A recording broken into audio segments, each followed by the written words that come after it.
We say peace education is an interdisciplinary field that aims to cultivate a culture of peace, non-violence, and conflict resolution at all levels of society. It encompasses a variety of approaches, methods, and strategies designed to promote understanding, empathy, and cooperation among individuals and communities. That is the work of peace education. That is what the peace education aims to achieve, right? Aims to, create awareness, bring approaches, and design strategies to promote peace in our communities and promote empathy at all levels. So at its core, peace education seeks to address the root causes of conflict, whether they are social, economic, political, or cultural, and to empower individuals with knowledge and skills needed to build sustainable peace in our communities. So that is what our peace education aims to achieve. So let's look at the learning objectives of this course. What are the learning objectives? We expect you to understand the concept of peace education and its significance in promoting peace, conflict resolution, and social justice. Another objective is to recognize the root causes of conflict at individual, community, and social levels, or societal levels. We also expect you to understand and be able to analyze and apply theories of peace, including pacifism, non-violence theory, and conflict transformation. Develop skills in conflict resolution, mediation, negotiation, and non-violence communication. Explore the role of human rights education in fostering a culture of peace and respect for human dignity. These are some of the objectives, and we have several of them that this course intends to achieve. Let's look at the learning outcomes. What do we expect you to demonstrate at the end of this training? At the end of this training, we expect you to be able to define peace education and explain its importance in promoting peace, social justice, and conflict resolution. Analyze the root causes of conflict and identify strategies for addressing them at different levels. We also expect you that at the end of this training, you should be able to apply theories of peace, such as pacifism, non-violence theory, and conflict transformation to real-world scenarios. Demonstrate skills in conflict resolution, mediation, negotiation, and non-violence communication in interpersonal and group settings. So these are the things that we expect you to be able to demonstrate at the end of this training. I may not go through all of them, but maybe what we'll do for you is that at the end of the training, we'll still give you this manual. What we covered, we'll be able to send the manual to you in such a way that you can get it from our WhatsApp group. We can share it there so you can download it and use it. So let's look at some of the modules that we have here. We have several modules. We have module 1 talking about introduction to peace education. And what does this module 1 covers? It covers foundations of peace education, talk about the theories of peace, talk about the root causes of conflict. That's what you are going to cover in module 1. In module 2, we are going to look at conflict resolution and mediation. So here we are going to look at conflict resolution strategies. We are looking at mediation and peace building. We are looking at human rights education and global citizenship. This is what we're going to cover in module 2. In module 3, we're going to look at non-violence communication and conflict transformation. So in unit 1, we're going to look at non-violence communication, conflict transformation, youth engagement, and peace education. So we're going to cover in module 3. In module 4, we'll be looking at peace education curriculum. Okay, we're going to look at peace education curriculum development. So curriculum design for peace education, implementing peace education programs, best practices in peace education is what we're going to cover in module 4. In Module 5, we are looking at peace building initiatives and global peace, right? Peace building initiatives and global peace is what we are going to cover in Module 5. Okay, and we'll be looking at things like peace building efforts, sustainable development and peace. We'll also be looking at global peace and conflict resolution. So some of the things that we're going to cover in Module 5. And then in Module 6, we have advanced topics in peace education, which is peace education research and advocacy, technology and peace education in practice. So this is what we are expected to cover in Module 6. And these are the modules we have in this course. But for this training, we'll not be able to cover all of these modules, but we'll cover maybe up to 3 of them for the sake of this training, and then you'll be certified for it. So if you wish to cover the other modules, you will register for the training, and then you receive the full training in this course. So thank you once again for joining us. If you have just joined us, we say that if you join the meeting, comment your name in the comment section, because there are people that are going to pick your name. At the end of the day, it's those that comment their name in the comment section today that will receive the certificate at the end of this training. Because if you do not comment your name today, it means that you did not participate in the training for the 5 days, even if you join the training. So the best thing you can do now is comment your name in the comment section, and then somebody's there picking the names already. You understand? So that at the end of the day, we will be able to know those who joined the training, and then we'll be monitoring you from today till the end of the training. So every day you join, you have to comment your name. So if you miss one day, you are not going to get your certificate. That is just the rule here. So let's go into the course, and we're going to look at Module 1. Module 1, we are talking about the foundations of peace education. We're talking about introduction to peace education, and we're looking at Unit 1, which is the foundations of peace education. So here we're going to have an understanding of what peace education is all about and the importance of peace education in our society. So what is peace education? If you are asked to define peace education, what are you going to say? Peace education is a comprehensive, multidisciplinary approach to teaching and learning that aims to equip individuals with the knowledge, skills, and attitude needed to promote peace, resolve conflicts non-violently, and foster a culture of respect, tolerance, and understanding. That's what peace education is all about. Peace education aims to empower you with the skills necessary to resolve conflict at whatever level, at the community level, at the state level, at the regional level, at the international level. The peace education aims to empower you with the skills that you can be able to resolve conflict anywhere you find yourself. Conflict at the interpersonal level, conflict at the level of the family level. So once you have the skills that are required, you'll be able to resolve any form of conflict whatsoever. That's what the peace education aims to achieve by training you. So let's look at what peace education encompasses. Peace education encompasses a wide range of topics, including conflict resolution, human rights, social justice, intercultural communications, nonviolent communications, global citizenship, and sustainable development. That's what peace education, covers. So peace education, aims to train you holistically to be able to resolve conflicts at all levels. Okay, so let's look at the importance of peace education. What are the importance of peace education? We have one of the importance of peace education is to promote, conflict resolution.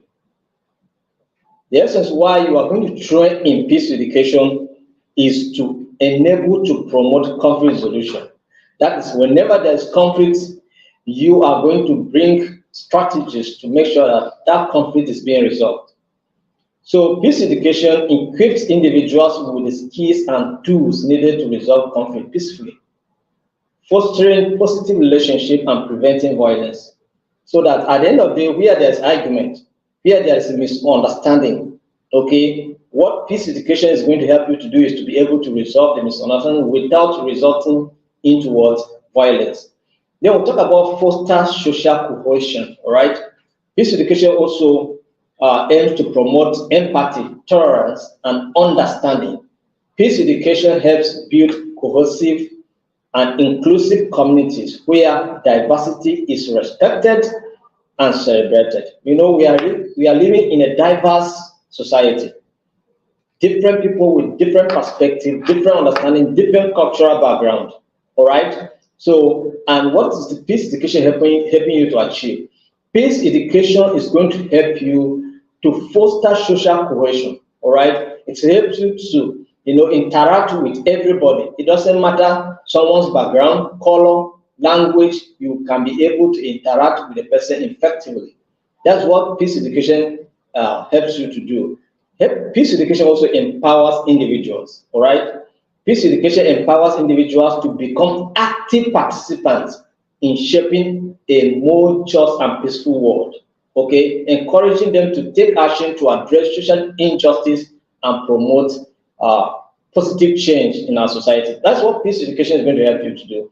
This training is going to help you to be able to take steps to promote peace and also fight injustice in your society.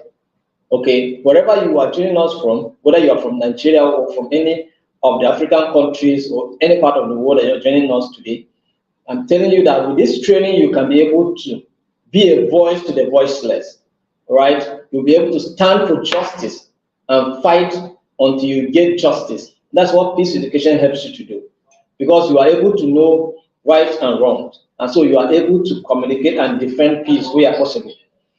Then we'll talk about advanced human rights, okay? Peace education helps you to understand what are your rights, okay? And how you can stand for your rights, and how you can help to educate other people to also understand their rights and speak for their rights. That's what peace education does. Peace education also builds global citizenship, okay? By fostering a sense of global citizenship and intercultural understanding. So it doesn't matter wherever you find yourself at time, you should be able to live effectively and interact with anybody. You travel to Germany, you interact with the Germans effectively. You go to America, you interact with Americans effectively. That's what peace education helps you to do. It builds global citizenship, okay? Peace education helps to prevent violence, all right? Peace education gives you an understanding to know that violence does not pay. Okay, so through promoting non-violent communication, conflict resolution skills, and peaceful coexistence, peace education helps prevent violence and contribute to building a safer and more peaceful communities. All right, because if you are educated, have an education on peace, then what that helps you to do is that in places where ordinary you would have exchanged vulgar talks, or where you would have been so violent in your approach in communication, you rather communicate peacefully, all right? And then by so doing, you promote peace in the process, okay? So peace education also supports sustainable development. It gives you an idea to understand that we must use resources in such a way that they are sustained for the next generation. This education helps you to understand that whatever resources we have today, we are not to use all for our own time, but we have to leave some for the next generation. That's what peace education helps you to do. So supports sustainable development. Okay, so it highlights those areas that you need to work towards to make sure that we have a peaceful environment and an environment that is peaceful to live. Okay, we are talking about the issue of climate change, right?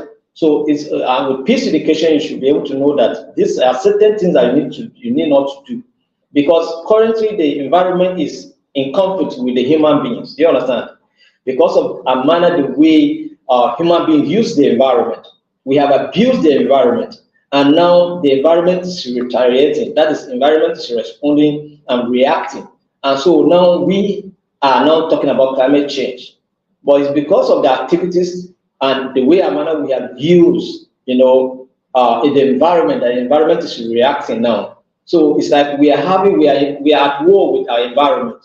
That's what is happening currently. So, but peace education helps you to understand that there are certain things that you need to do that will not be damaging to the environment.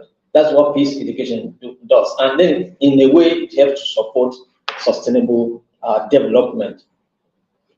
So, we are going to look at some of the historical overview and key concepts in peace education. So, a historical overview: how does peace education come about? How do we begin to talk about peace education?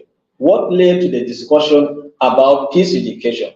What led to the fact that we need to study peace? Okay, so peace education has roots that can be traced back to the ancient civilization. That's what we're saying. Where philosophies of non-violence, tolerance, and harmony were promoted. So it's not today that we are talking about peace or tolerance. All right, it has been said in ancient times. So, however, the formal development of peace education as a field of study began to take shape in the 20th century, okay, in response to the devastating impact of wars, most especially the First and the Second World War, all right, conflict and violence on society worldwide. So, this is when we began to practically talk about peace education in the 20th century, okay. So, in early 20th century, what happened? The devastation of the World War I and World War II led to a growing recognition of the need for education to promote peace and prevent future conflict. If not because of the peace education activities that have, gone so viral to educate people around the world, maybe by now we would have experienced the Third World War. All right? But by the aid of peace education, we are able to manage difficult conflicts across the board. So this has helped us to limit the chances of sliding into a full-fledged war again. Okay, so but we have been seeing regional wars like the one that is going on in the Middle East between Hamas and Israel. Okay, these are wars that can generate global wars. Okay, these are the war between Russia and Ukraine. They have the capacity to trigger into global conflicts. Do you understand? But because of peace education, these kind of conflicts have been able to manage, and they remain either regional or a particular zonal kind of conflict. So peace education has played its roles to help us to understand that there's no need to go into war. My president always said that the cost of peace is cheaper than the cost of war. If you see what we experienced during the First and the Second World War, even though some of us were not alive then, we were not there in existence. We're still somewhere in our mother's womb, all right? But we have heard the stories of what happened. We know the devastation that was done during those periods. Okay, and some of us were opportune to also hear of the conflicts that take place, like some of us we are much around when we talk about the genocide that was done in Rwanda. We were much around when we hear the kind of conflict that happened in the civil war that happened in Nigeria. What about the ones in South Sudan? All right. So all of these things brought serious issues and destruction to our community. So war does not peace, all right? And this is the work of peace education. Makes you to understand that there's no need to go into war, all right? There's no need of fighting, all right? Then we have Cold World War eras. That is, we'll talk about Cold World War eras. That is, during the Cold War, peace education focused on nuclear disarmament, okay? Conflict resolution and promoting understanding between East and West. There was even up to now, we are still in that state, all right, where the West and the East is not relating effectively. Talk about the relationship between China and America is not effective. Talk about the relationship between China and Russia is not effective. Talk about China and North Korea, the relationship is not effective. I get a point now. So the relationship between the West and the East has not been effective. You understand? Talk about Iran and other Western nations is not an effective relationship at all. So the Cold War is still going on, but we are focusing on making sure that even though countries like North Korea, they are still much interested in developing ballistic missiles and all of that, but the place of conflict resolution or peace education is to create more awareness to make sure that these things are not needed anymore. And that's why all efforts are being put in place to make sure that Iran is not going into nuclear production. Do you understand? So these are some of the aspects that we're talking about here. So that we will not have machineries and equipment and weapons stockpiled everywhere. What are we stockpiling weapons? What do we want to do with them? So that's the work of peace education. Make sure to understand that those things are not necessary. Okay, you see, because we love the issue of production of guns, somebody can just have access to guns. Look at what happened in America recently. We had the former president of America in a campaign where he was targeted. All right. So, and somebody just carry a gun and then targeting someone. So we don't need the production of this kind of thing. So nuclear disarmament. And then we also talk about even that is disarmament, and then also we'll talk about withdrawal of even little and small guns from the street. It's very, very important. Then we'll talk about the post-Cold War era, right? With the end of the Cold War, peace education expanded its activities. Do you understand? And then we're looking at the ethnic conflicts, human rights violations, and all of that. So peace education is helping us to understand that these things have to be, dealt with. Okay, let's look at key concepts in peace education. I hope you are following, and if you are just joining us, comment your name in the comment section so that we will take your name and count you as one of those participants that participated in the training today. And then tomorrow you join, you comment your name. Throughout the meeting, you are commenting your name. At the end of the day, if your name appears 5 times in the comment section, we know that yes, you are participating in the training and we issue you a certificate. So take note of that. So what are the key concepts in peace education? We have conflict resolution. Teaching individuals constructive ways to manage and resolve conflicts peacefully through dialogue, negotiation, mediation, and non-violent communication. Conflict resolution is in conflicts management or in conflicts, we have what we call conflictology. Okay, conflictology is a field that specializes in peace, conflict resolution, conflict management, and conflict transformation, right? So conflicts, the idea here is that conflict resolution is the effort that we make to resolve conflicts, all right? And then there are some conflicts that we believe that cannot be resolved or we can manage them, and that's what we call conflict management, right? And then we'll talk about conflict transformation. These are efforts that we make to turn negative situations into opportunities, all right? That's what we call conflict transformation. So, like in the institute, when we are certifying or licensing our members, we will license them as conflictologists. So we expect them to have understanding in all of these areas I have mentioned. So conflict resolution is the efforts or the skills that you gather that helps you to resolve conflicts amicably. Okay, then we have non-violence. Non-violence, promoting the principles and practices of non-violence as a powerful tool for social change, conflict transformation, and building sustainable peace.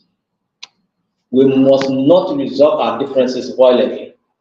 There's a way we can come and discuss ourselves, dialogue, understand better our situation and our problems, and then develop strategies to resolve the problem, rather than taking arms. All right? We'll take arms and kill ourselves, and then what happened? Destroy the properties that we have. It took us years to put in place. At the end of the day, who is at the loss? All of us, right? So the best way we can do is to resolve our differences in a non-violent way, right? Then we'll talk about human rights education. It's very, very important that we know our, rights as humans, okay? Because the other day on our peace clinic, where we discussed the issue of knowing your rights, because if you don't know your rights, you will be abused and you don't know how to go about it. All right. So peace education also helps you to understand your rights and how the step you can take to defend yourself. All right. The step you can take to seek justice and redress where necessary. Right. And so this is what it helps you to understand. Then we have other concepts like global citizenship. All right.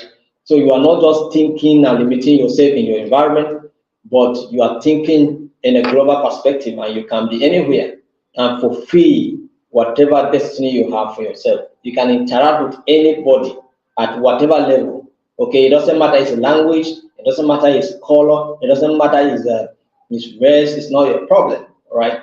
You can by peace education, you can interact with everybody and you can function at that level.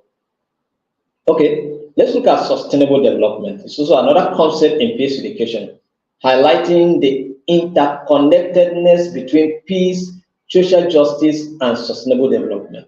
You can agree with me that there cannot be any reasonable peace without sustainable development. And of course, there cannot be any reasonable development without a reasonable peace. Are you getting the point now? So they support each other. Okay, so that's why nowadays we're talking about concepts like sustainable peace and sustainable development, because all of them will need them at the sustainable level. Okay, if there are things that must be sustained, we must sustain development, we must also sustain peace, because they support each other. Because you cannot develop in conflict. All right, you cannot develop in conflict because your attention is on the conflict and not on development. As the two generals in Sudan are fighting currently now, their mind is not on development. Their mind is on the conflict. All right. So in fact, the development that have taken place, they are even using their hand to also destroy it. So nobody's talking about project. Nobody is talking about human capital development. What they're talking about now is how to control power, how to take power and taking it by force, taking it by violence. I get a point now. So that's what is happening there now. So it's not paying them. So, and nobody's talking about development. But when there is peace, then people focus on development. And development initiative must be put in place to make sure that those factors that contribute to conflict are being addressed. Factors like poverty, factors like inequality. Okay, so when those things are there, then they contribute to promote peace. Do you understand? And these are developmental issues. Then we have empathy and compassion, right? We have empathy and compassion. We must show empathy towards one another. All right? We must be compassionate towards one another. You cannot just hate me because of where I come from. You cannot hate me simply because of my color. I'm a human just like you, just created differently. Does not mean that I'm your enemy. All right? Show compassion. So when there is a problem, when there is a misunderstanding, when there is a disagreement, show compassion, show empathy towards one another. Right? Very, very important. Then we have talked about social justice. Social justice, advocating for fairness, equality, quality at all levels and at all sex, quality among men and women. You understand? Very important. Fairness in dealing with people.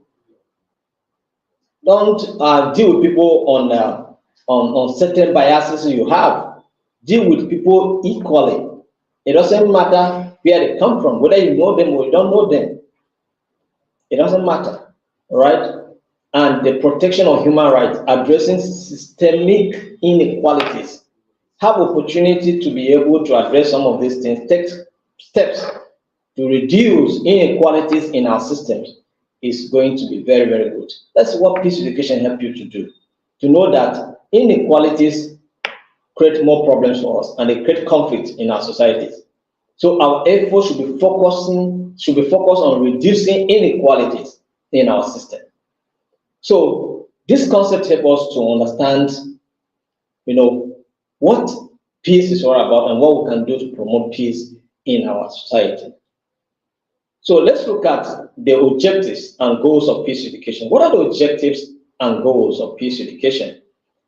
Peace education aims to foster a culture of peace by promoting attitude, behaviors, and values that contribute to peaceful coexistence, conflict resolution, and social justice.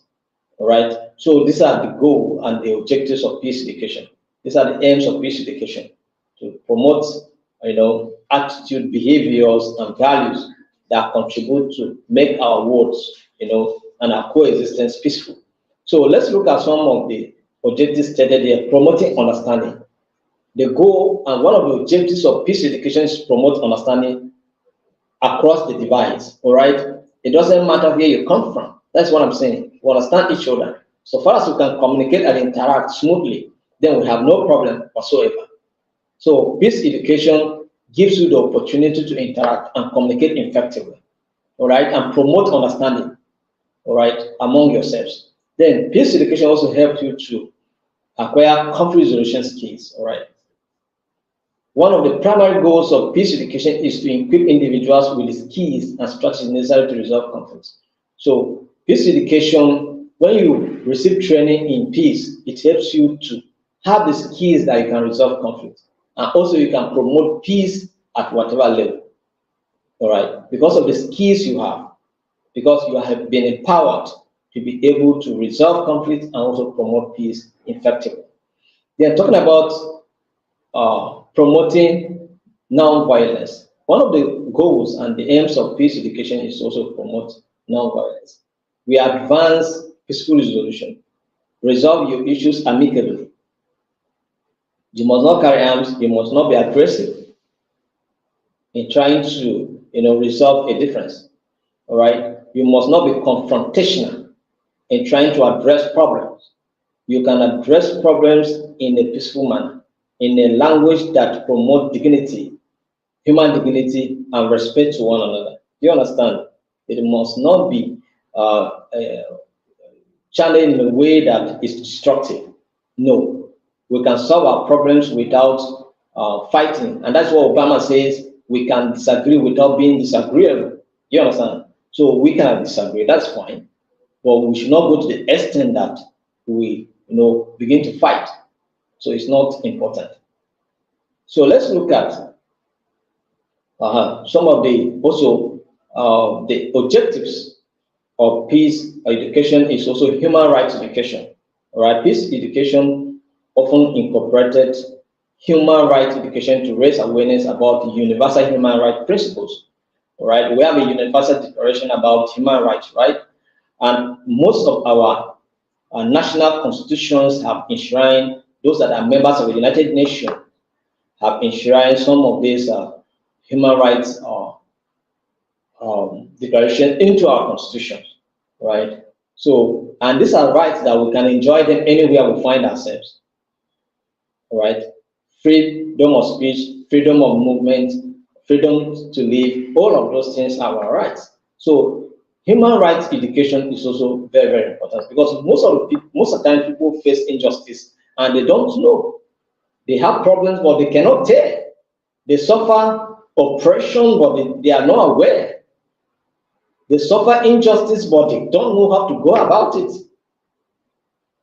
Okay, but understanding your rights gives you the power to resist, all right, anybody that is denying you your right, all right.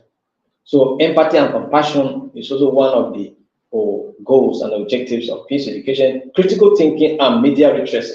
Yes, we just in our peace clinic today we're talking about the influence of media on conflict perspectives in Africa, all right. And then we're talking about media literacy. Many people don't have the way they look at, they receive message, information, and consume it without thinking about the message, without asking critical questions about the message they are consuming. They just carry a message and spread it, spread wrong information. Some of them even adjust the information to suit their own thinking. Do you understand? So, but peace education helps you to be a critical person, right? You think critically and ask critical questions. That's what peace education helps you to do, so that you not go and be a victim of a situation. We have scammers, right? So, but if you ask certain questions, you get the right answers, right? When we say, okay, there's a free training, many of you ask questions, right? You ask questions so that you get better understanding of the training, and you are here to participate, all right? So you don't just carry information about, have a critical understanding. Then peace education also promotes global citizenship, right? Sustainable development, promoting social justice, building positive relationship are what peace education helps to promote. Let's look at Unit 2 of Module 1. We're going to look at Unit 2 of Module 1. We're looking at theories of peace. What are the theories of peace? We identify 3 of them here to discuss. We consider them to be also very, very important theories of peace. So we talk about pacifism, we talk about non-violence, and we talk about conflict transformation. These are the ones we'll cover in this training. So let's look at pacifism. Pacifism is a belief of philosophy that opposes war and violence as a means of resolving conflict. Pacifists typically advocate for non-violent resistance, peaceful negotiation, and the promotion of justice and equality as alternatives to armed conflict. The proponents of this theory are the likes of Mahatma Gandhi, all right? They were in the forefront of promoting this kind of belief system. They believe that we shouldn't use, there are some people that believe in violence to resolve conflict. But the likes of Mahatma Gandhi, they were saying that there's no need. We can resolve our problems, our differences, without resorting to arms or to violence, all right? So they hate it. They don't like it at all. And maybe some of us also fall in this category. But I don't term myself as a pacifist, but I believe that it's the best approach to use in resolving conflict. So key principles in pacifism is pacifism is based on principles of non-violence, right? Respect for human life. That this pacifists, they are the kind of people that if you ask them to kill a chicken, they are afraid. For them to take a life is a challenge. They cannot even kill a chicken. Do you understand? That's a pacifist for you. So taking a life is always a challenge. They are totally afraid. If they are to kill a chicken in the house, either they will call somebody to help them kill the chicken. They can eat it all, but to kill is a challenge. That's how it is. So the respect for human life is paramount. It's a belief of the pacifist. And then we'll talk about a commitment to resolving dispute through dialogue and non-violence. Just come, let's discuss. Come, let's dialogue. Let's have an understanding. What is our challenge? So that we have a better and a deeper understanding of our problem, so we can be able to resolve it. What are the objectives of pacifism?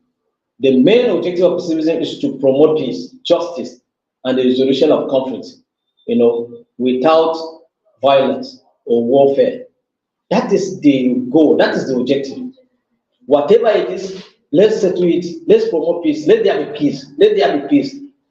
And let's not bring injustice in the system, because these are the things that promote conflict. So let there be justice. Justice should be our watchword.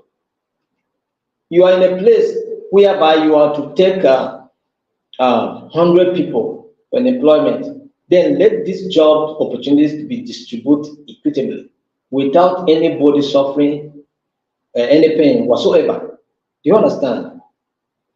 So we have the likes of Mahatma Gandhi as the proponents of this theory. We have Martin Luther Jr., King Jr., with the notable characters that promote this kind of theory. Then we talk about, sorry, we have light seizure here. So, but we're on our agenda. Yes. So we talk about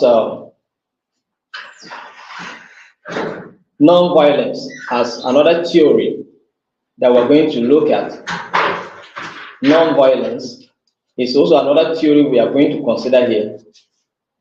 And we are looking at the definition of non-violence. Non-violence is a strategy or philosophy that rejects the use of physical force or violence in achieving social or political goals.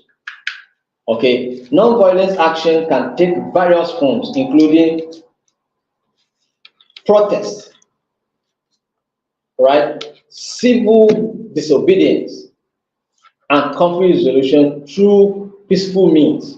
All right. So for you to go and protest, non-violence suggests that you should go through a peaceful means. All right. All right. But you can take actions like you can protest, but if your protest must, like in our African country or our continent, for instance, now, when we say we are going to protest, just be expecting that there's going to be violence.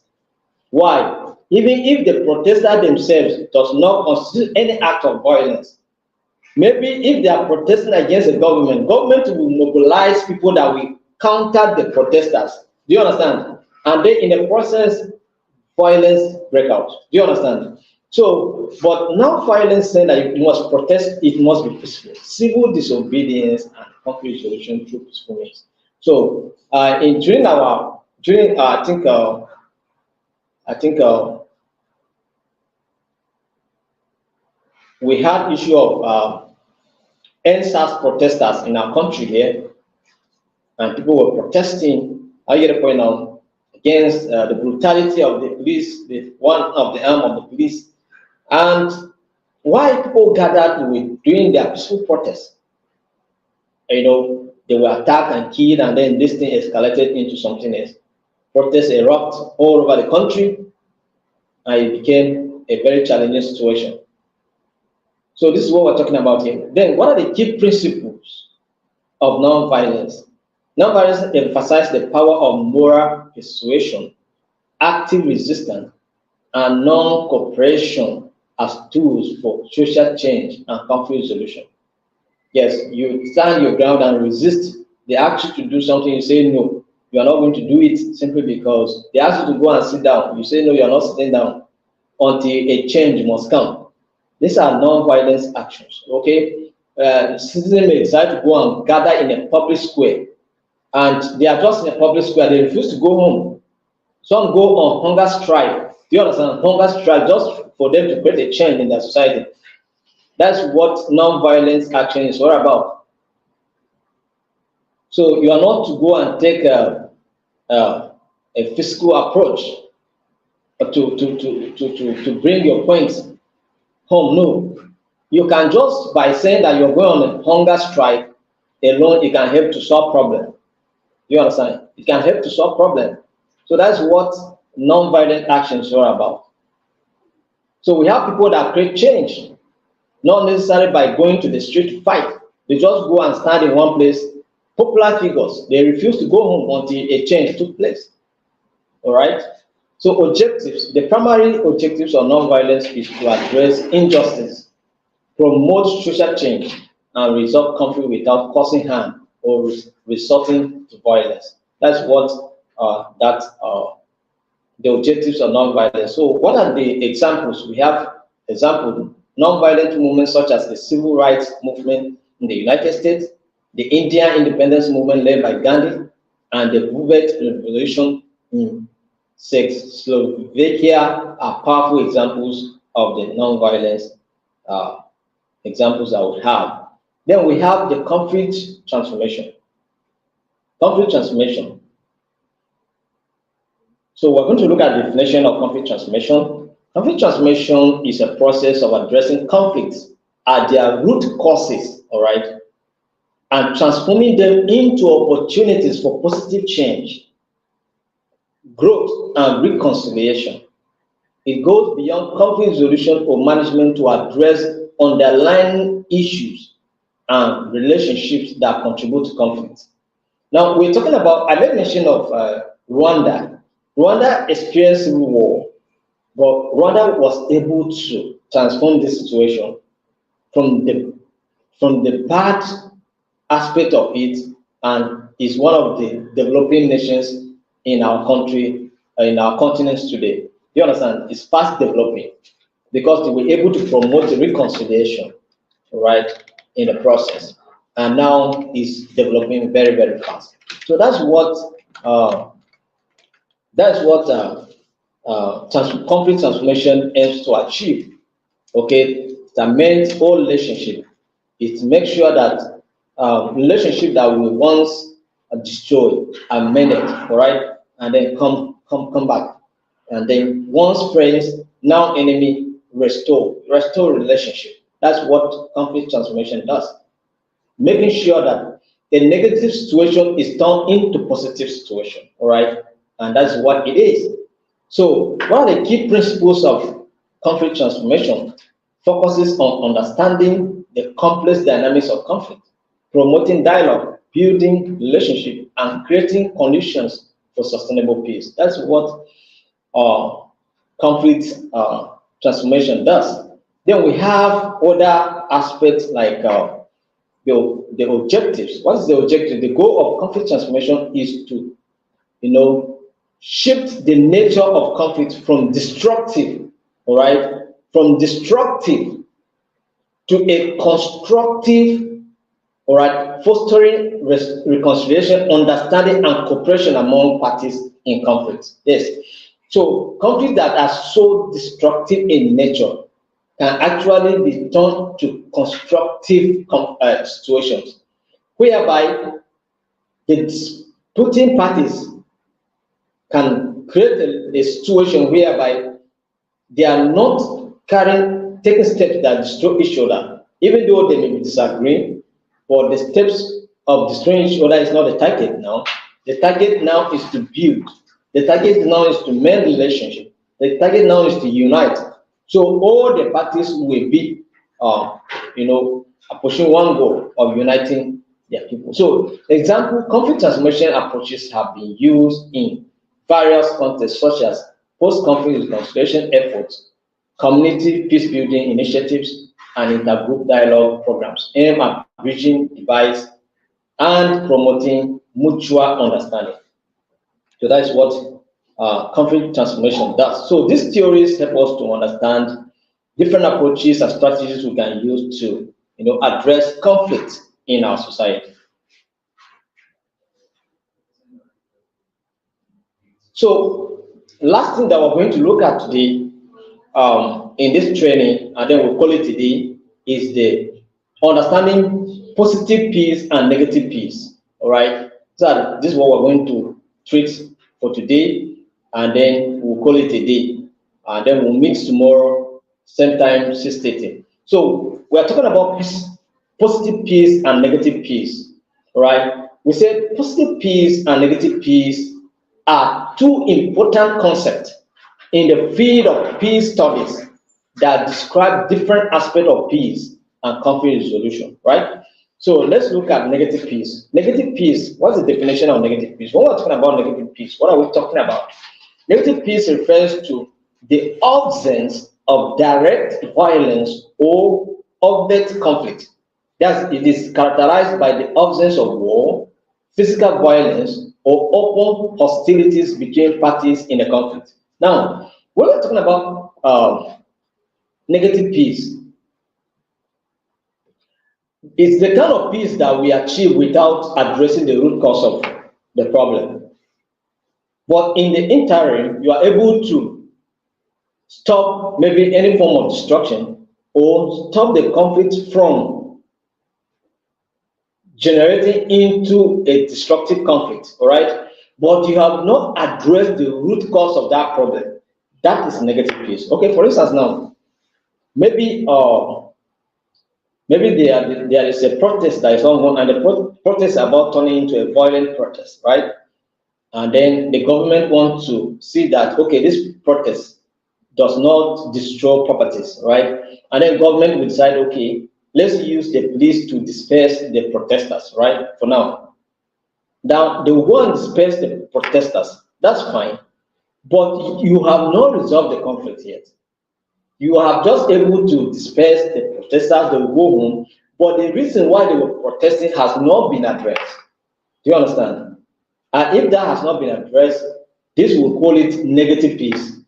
You have just been able to disperse the protesters, but the problem for which they were protesting for, you have not resolved it. Then what you have managed to achieve is negative peace. Yes, there are no protesters on the street, but the problem has not been solved. Okay, that is it. So what you have just managed to achieve as a government is what we call negative peace. I don't know whether you will understand that explanation. Then we have so what is the focus of negative peace? Negative peace focuses on the cessation of violence and the establishment of a formal ceasefire or peace agreement that halts the fighting and reduces immediate tensions. That's what peace, negative peace aims to achieve. All this ceasefire that we are calling in Palestine and Israel, all of the ceasefire we're talking about between Russia and Ukraine, all of these are negative peace. Okay, the ceasefire, that the destruction may stop, but the problem that started the conflict has not been resolved. And if that has not been resolved, we call it negative peace. Do you understand? You can stop the killing, but the problem for which the killing in the first place started has not been resolved, and that we call it negative peace. I don't know whether you understand my explanation. What's the limitation of this? While negative peace addresses the immediate symptoms of conflict by stopping violence, it may not address the underlying causes of conflict or the structural issues that contribute to instability and injustice. Do you understand? So now we may say, let there be a ceasefire between Israel and Palestine. Okay, there may be a ceasefire, but have you been able to resolve the problem? Because the problem now is about either a two-state factor. And if you come to a two-state factor, all of these two countries are laying claim on Jerusalem. One is talking about West Bank, the other one is talking about East Jerusalem. So, and the other one is saying Jerusalem, the whole of Jerusalem is their land. So how do you resolve these issues? And these are the reasons why the conflict in that place is still ongoing. Do you understand? So how can you resolve this?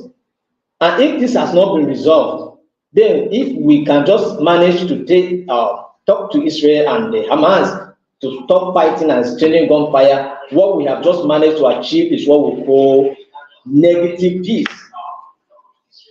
That's negative peace. So, what are the examples of this thing? A ceasefire agreement between warring parties that stop active fighting is just what we consider as what negative peace. This is an example of negative peace.